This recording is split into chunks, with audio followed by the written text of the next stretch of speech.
Want to talk a little bit about our new Speaker of the House, Mike Johnson, who is a crazy person. Who the hell is Mike Johnson? Right. So, for those of you who don't live in the United States, who don't follow our wacky fucking clown car politics that we have in this country, we just spent the last maybe 3.5 weeks or so without a Speaker of the House. So who's the Speaker of the House? There's the person who is in charge of the House of Representatives. So you have two branches of Congress. You have the Senate, which every state gets two senators.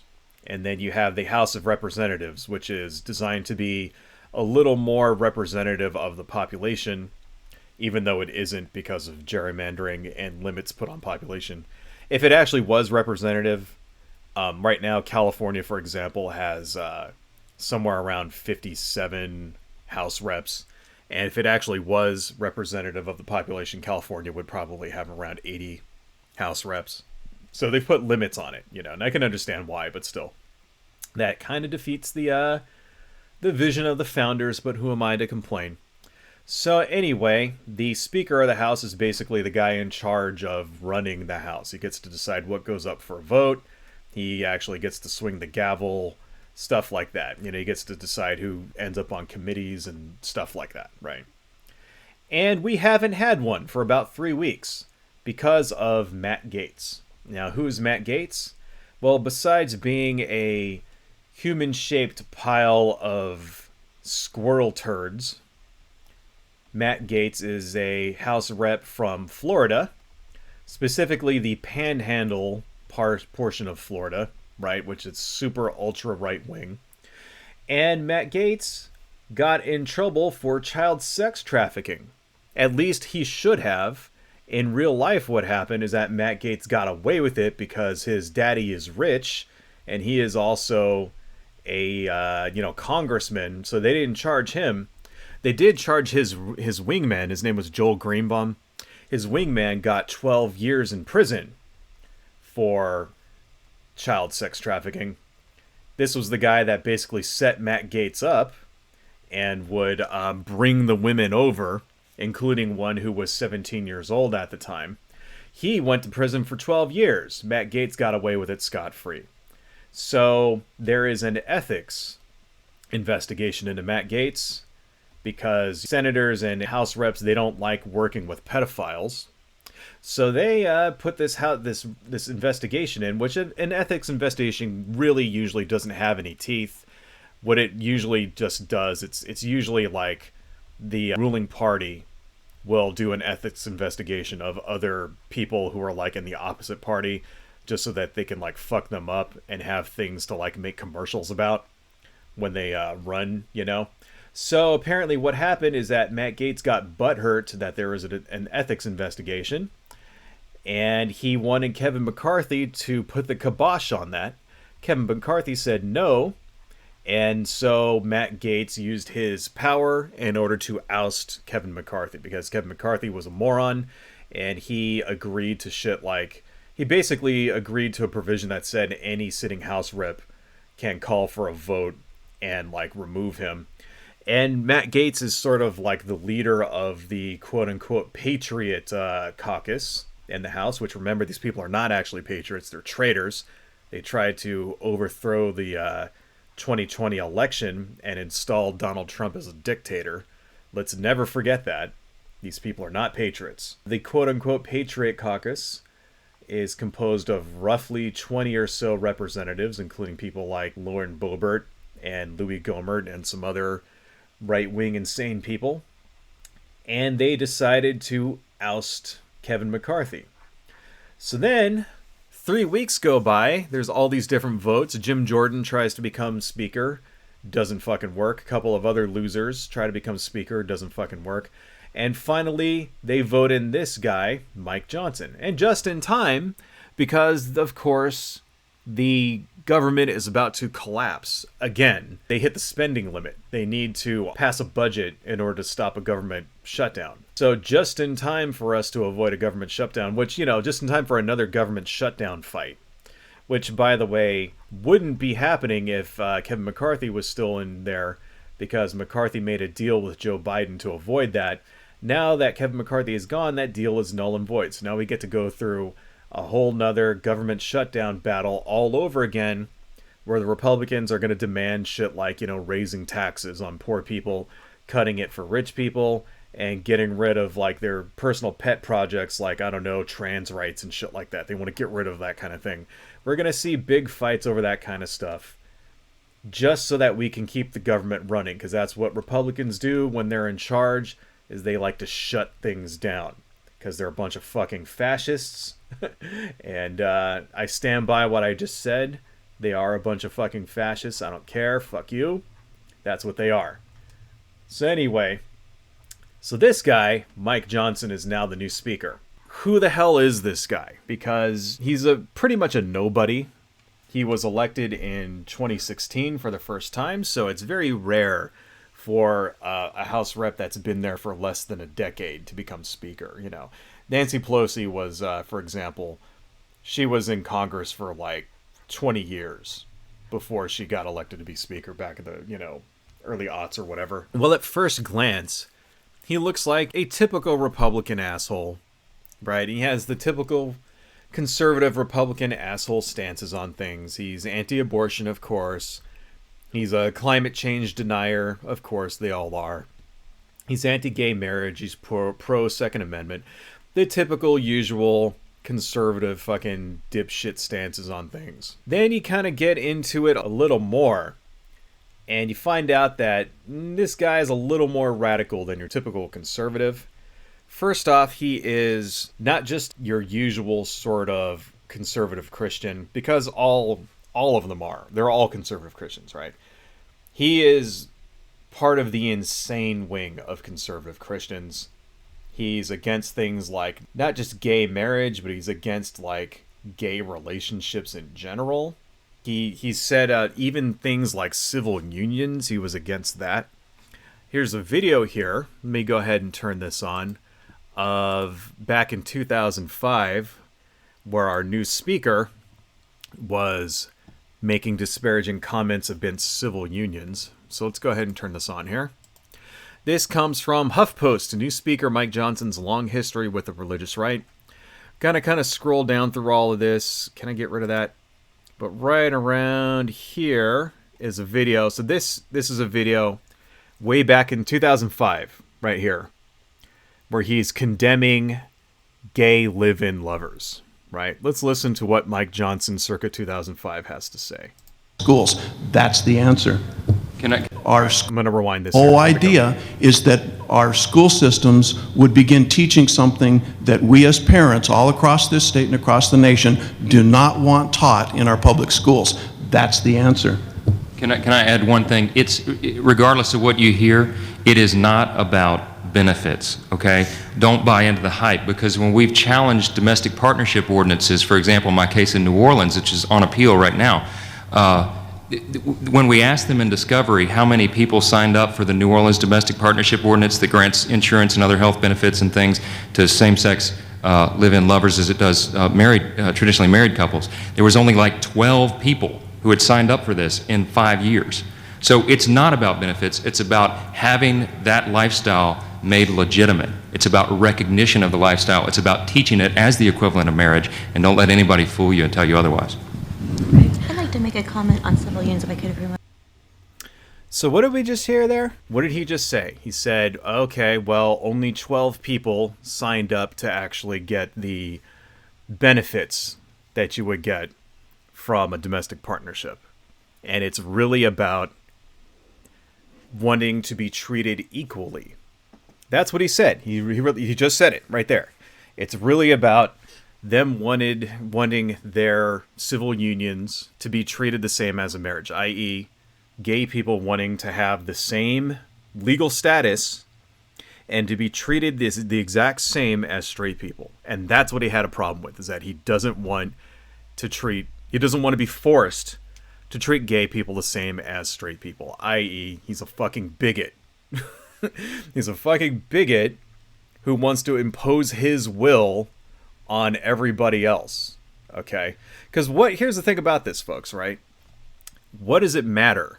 When it comes to gay marriage, for example, who cares?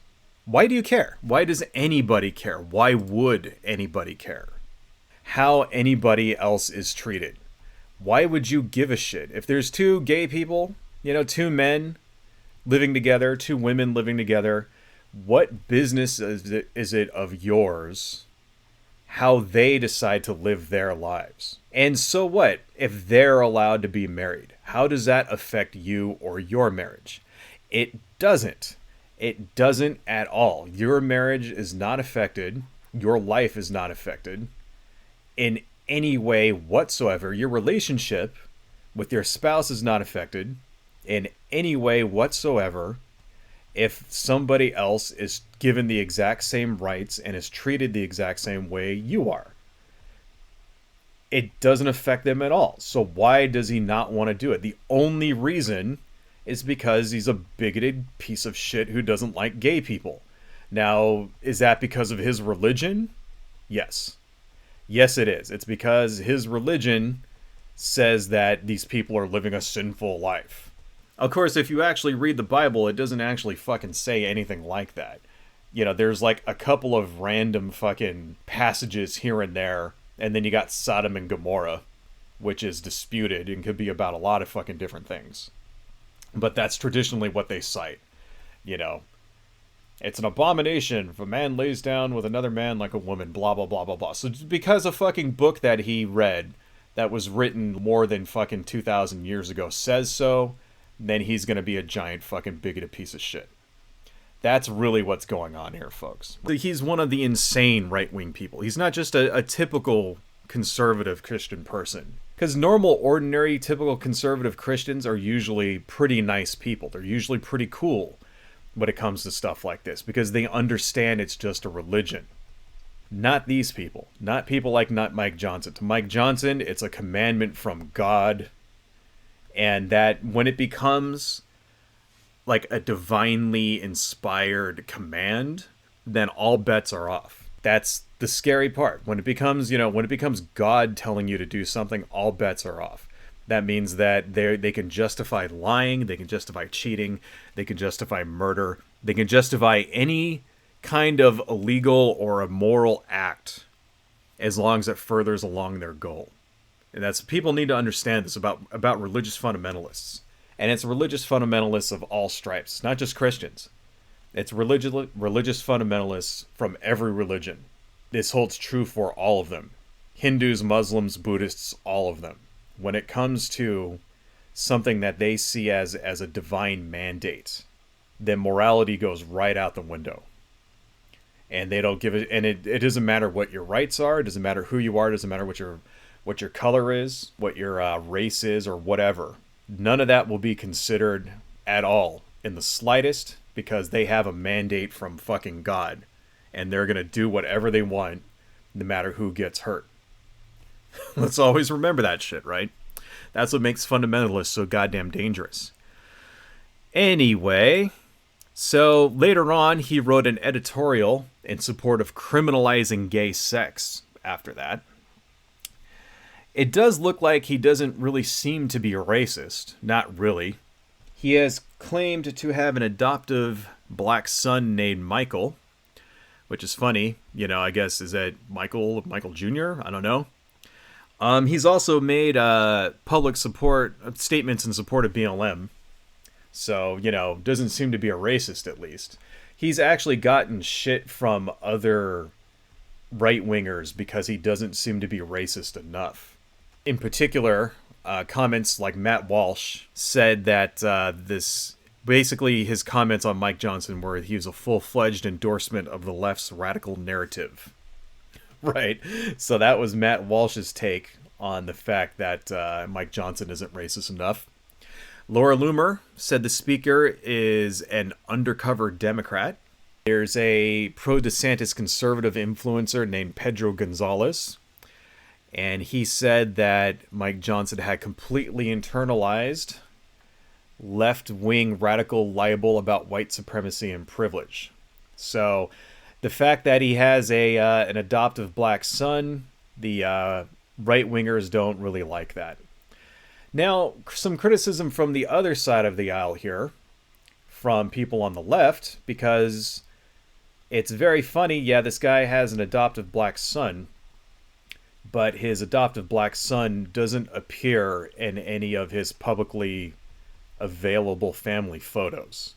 So if you try to go online and you try to find a picture of Michael Johnson, the adoptive black kid, you don't see him anywhere. He's like, there's like no like record of him having existed, which has led to some people on the left kind of thinking maybe it's made up, and at the very least maybe Mike Johnson only adopted the kid for political reasons. And yeah, I find that kind of odd myself. It's like you would think that there would be maybe on, you know, the guy's personal social media pages or something, there may be some family photos with your adoptive son.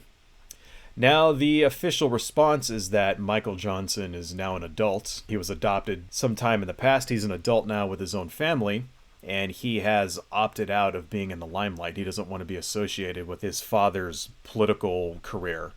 And I could totally understand and respect that. If my daddy was a fucking, congressman too, I wouldn't want, reporters digging through my garbage, right? I wouldn't want fucking like the paparazzi and reporters and people from fucking different online places or whatever.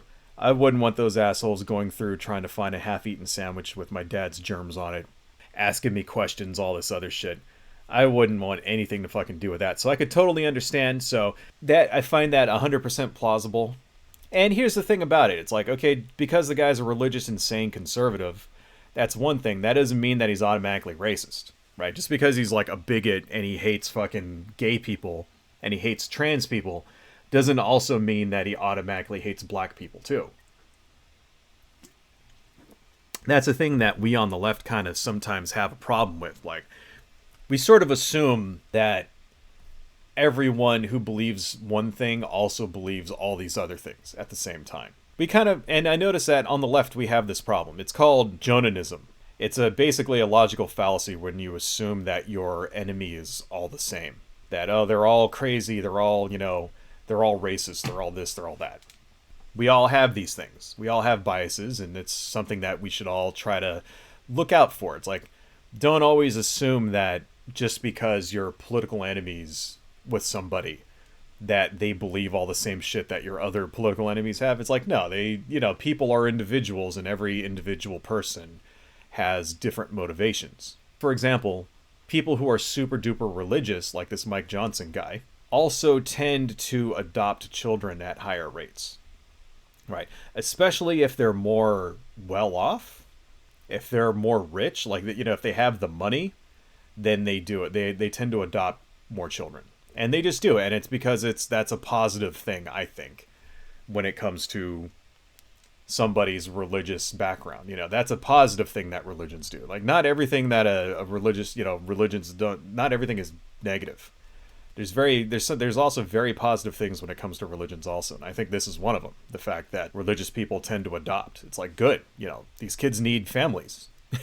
They need families, they need homes. I mean, so yeah, I find that completely plausible. He's probably not a racist, but that doesn't give him an excuse for being a bigot in other ways against trans people, against gay people. He is a Southern Baptist. He worked as a senior attorney and national spokesman for the Alliance Defending Freedom Foundation from 2002 to 2010. Now, those of you on the left who are abortion activists may have heard that name before, because the Alliance Founding Freedom Foundation are the people that brought the Dobbs suit, which ultimately overturned Roe v. Wade. Now, this happened, this guy worked for Alliance Defending Freedom Foundation. He worked for them years ago, from 2002 to 2010. So he didn't really have much to do with overturning Roe v. Wade. Pretty sure that he was celebrating it, though. We just need to redraw this whole foot. That's what we need to do. Pretty sure he was very much happy and probably worked towards overturning it while he was there. But for those of you who don't know, quick history lesson. So Alliance Founding Freedom what they did is they wrote what's called a model bill for basically restricting abortion rights, right?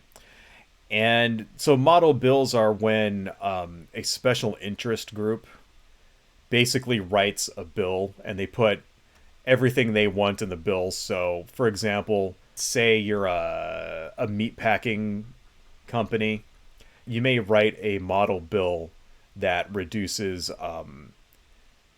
regulations when it comes to meat packing. And what they'll typically do is that they'll put everything they want in it. You know, they'll make the bill like a wet dream for their specific industry. And then they'll go and they'll go to different politicians and donate money to them. Be like, here's, $50,000 or whatever. Oh, and by the way, here's this bill that we wrote about, reducing regulations in this industry. Why don't you just take a look at it? And so then the politician goes, oh, well, they just gave me a shitload of money. The least I can do is entertain this thing. And then they'll take the bill and then maybe they might modify it or something and try to pass it. They wrote a model bill for essentially fucking outlawing abortion, and it got passed in Louisiana. And that is what went on to form the basis of the Dobbs decision, which ultimately reversed 50 years of precedent because, we had a very anti-abortion Supreme Court because Donald Trump got elected even though he got the less number of votes, and so he fucking appointed these people. Elections matter, folks. So anyhow, that's kind of fucked up. The ADF, they're directly responsible for that. So if you're looking, when you see something in the news about a woman dying of sepsis or whatever because she couldn't get abortion, these are the people who are ultimately responsible for that shit. Right?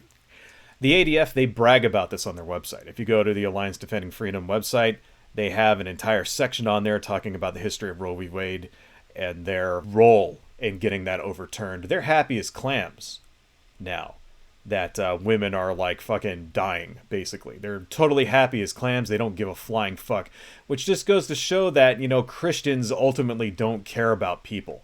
Conservative, right-wing Christians don't give a shit about people. They don't give a shit about their rights. They don't care about anything. They only care about imposing their will on everybody else. Anyway, another thing that this guy was involved with was Louisiana's covenant marriage laws. So what the fuck is that all about? Because this guy, Mike Johnson, went on TV with his wife and was basically like the poster child defending these so-called covenant laws in Louisiana. So what the hell are Louisiana's fucking marriage covenant laws? Well, in Louisiana, when you get married, you can opt. It's voluntary at this point, thankfully. You can opt in to have what's called a covenant marriage. And what that is that you have to go through counseling and stuff, usually with a religious person. You have to go through counseling before you can get married. And then if you want to get a divorce, you have to go through more marriage counseling. You can't just get divorced. You have to go through a longer process. And it's basically a thing designed to cut down on the number of divorces. And what it really does is that it leads to more domestic abuse. And all of the problems that you get when you don't allow instant divorce just get exasperated by this. There's a page here. Let's go ahead and open this up. Let's bring it over here and let's turn on our window. Because this is interesting. What is a covenant marriage? This is LouisianaLawHelp.org. Now, we can read through all this, but what I want to read about is, can I get a divorce and how? Right? So, unlike a normal marriage in a normal ordinary state like California, Washington, or whatever, where you can just Georgia, right? Any other state where you can just get a divorce for no reason, which is how it fucking should be, because, if you're married to someone and you don't like them anymore, you shouldn't be forced by law to remain married to them. But unlike that, in Louisiana, you have to actually have grounds for divorce. And this is how it was kind of back in the day. This is before, no-fault divorce became normalized. Back in the 40s and the 50s and stuff like that. Used to be you had to have actual grounds for divorce. That is, Grounds being something like there was infidelity or something like that, or you were deserted. That was another thing. That was extremely common back in those days, where like the man would just bail, right? Usually the man would just bail and leave the women with the kids, go off to another party. Because, you know, back then it was like you could just disappear. Nobody would ever fucking find you because it was all, you know, no computers and stuff. Now in Louisiana, if you're in a covenant marriage, you have to actually have grounds for the divorce. So let's see how to end a covenant marriage, right? Immediate divorces are not available. In a regular marriage, you may receive a divorce in a matter of days if there is evidence of adultery, if the spouse is convicted of a felony and sentenced to death or imprisonment at hard labor, or if there is domestic violence. You can get a divorce if you and your spouse have lived separate and apart for 6 months. If there are children, it's 365 days. In a covenant marriage, so that was all the regular marriage. You can get divorced for those reasons in Louisiana for a regular marriage. In a covenant marriage, the couple would have to first get a judgment of separation from bed and board based on the available grounds for divorce, and then wait the required amount of time. This is the grounds for divorce in a covenant marriage. Adultery was committed. Spouse was sentenced to death or imprisonment at hard labor for committing a felony.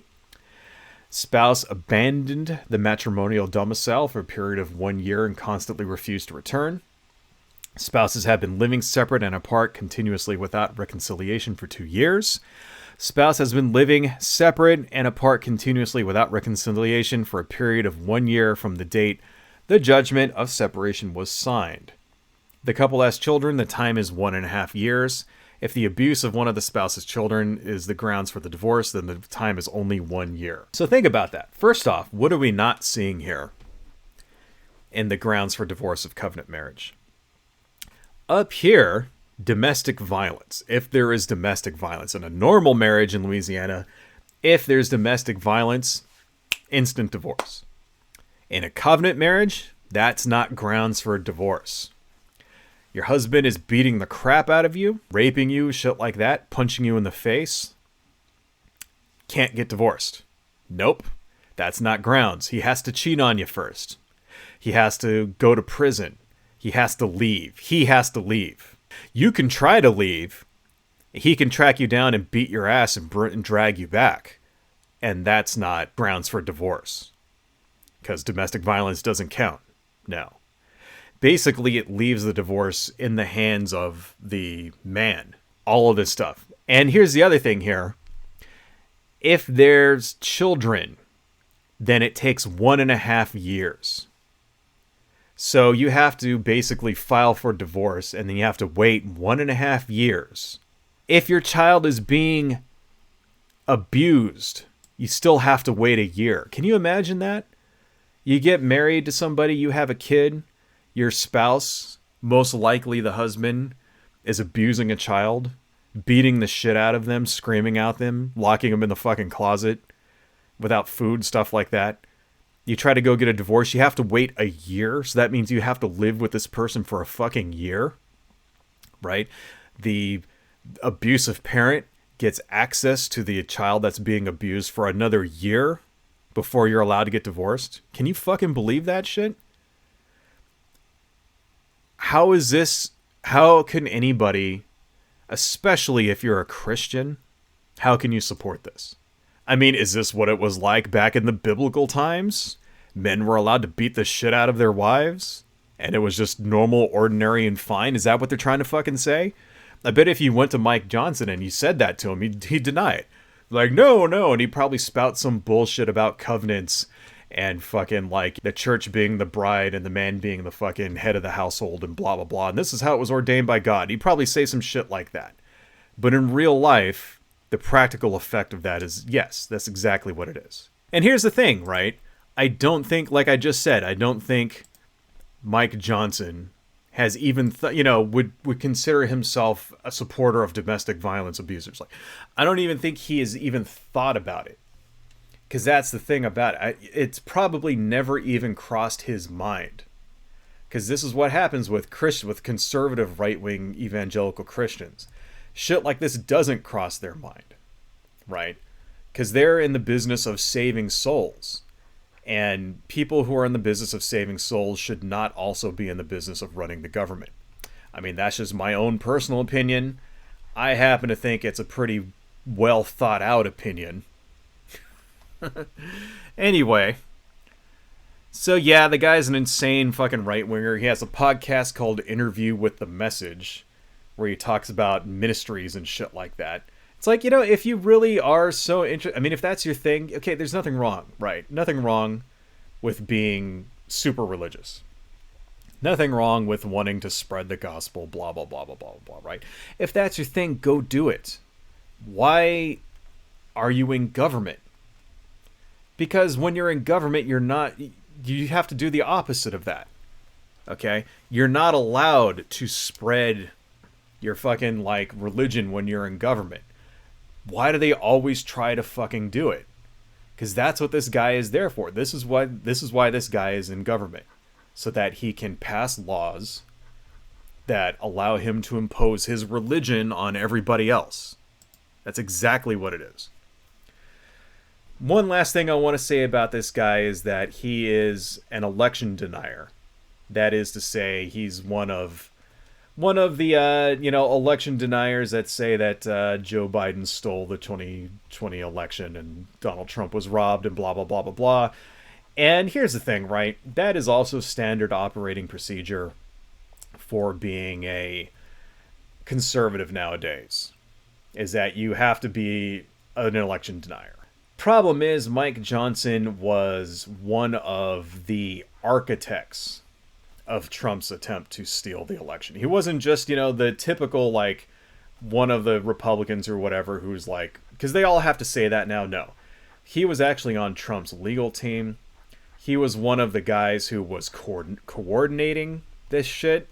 Because what it was, right, now let's never forget, the whole 2020 election thievery thing that accumulated in January 6th, right? It wasn't just the rioters outside. It wasn't just those people trying to break in and murder Mike Pence or whatever, right? No, it wasn't just them. There was a component of actual politicians on the inside, right? House reps and senators who were coordinating to actually do the actual election thievery, right? It was the Green Bay sweep.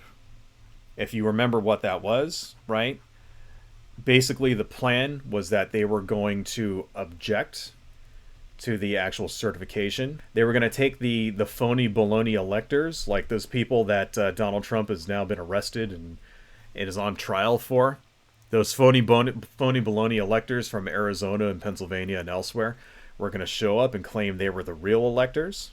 And then Mike Pence was supposed to get up and say, well, this election is disputed. I can't certify it.